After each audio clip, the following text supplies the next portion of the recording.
क्या माँ बाप कब्र में जाकर अपनी औलाद को भूल जाते हैं, या फिर दुनिया से रुखसत होने के बाद भी उनके दिल में औलाद की याद बाकी रहती है? क्या कब्र की तन्हाई में माँ बाप अपनी औलाद की आवाज, उनकी दुआएं और उनके आंसू महसूस करते हैं? और अगर ऐसा है तो क्या हम जिंदा लोग अपने माँ बाप के लिए क्या कुछ कर सकते हैं?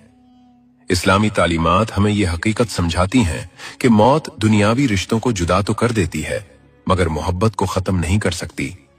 माँ बाप का दिल अपनी औलाद की मोहब्बत से कभी खाली नहीं होता, न दुनिया की जिंदगी में और न ही कब्र की खामोश तन्हाई में।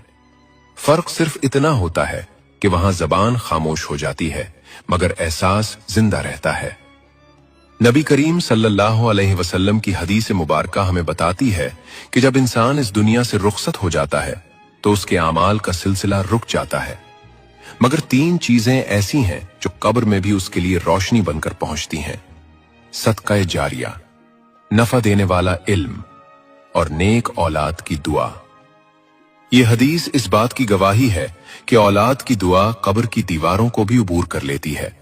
और यह फायदा उसी वक्त मुमकिन होता है जब रिश्ता सिर्फ नाम का नहीं बल्कि दिल का हो, जब मोहब्बत मौत के बाद भी जिंदा रहे और औलाद की आह भरी दुआ माँ बाप के लिए सुकून का सबब बन जाए।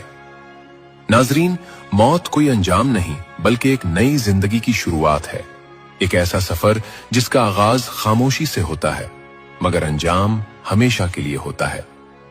ये दुनिया महज एक इम्तिहान गाह है जहां इंसान को चंद सांसें, कुछ रिश्ते और थोड़ी सी मोहलत दी जाती है,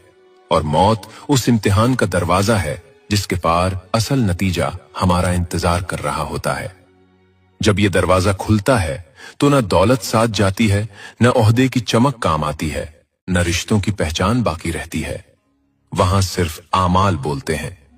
वो आमाल जो हमने तन्हाई में किए, वो नेकियां जो दिखावे से पाक थीं, और वो गुनाह जो हमने ये समझकर किए कि कोई देख नहीं रहा। कब्र एक ऐसी जगह है जहां सच और झूठ हमेशा के लिए जुदा हो जाते हैं, जहां गुरूर मिट्टी में मिलकर अपनी हकीकत खो देता है और इंसान पहली बार खुद को पहचानता है कि वो असल में क्या था, न वो जो वो दुनिया को दिखाता रहा बल्कि वो जो वो अल्लाह के सामने था। नाजरीन, क्या आपने कभी तन्हाई के किसी लम्हे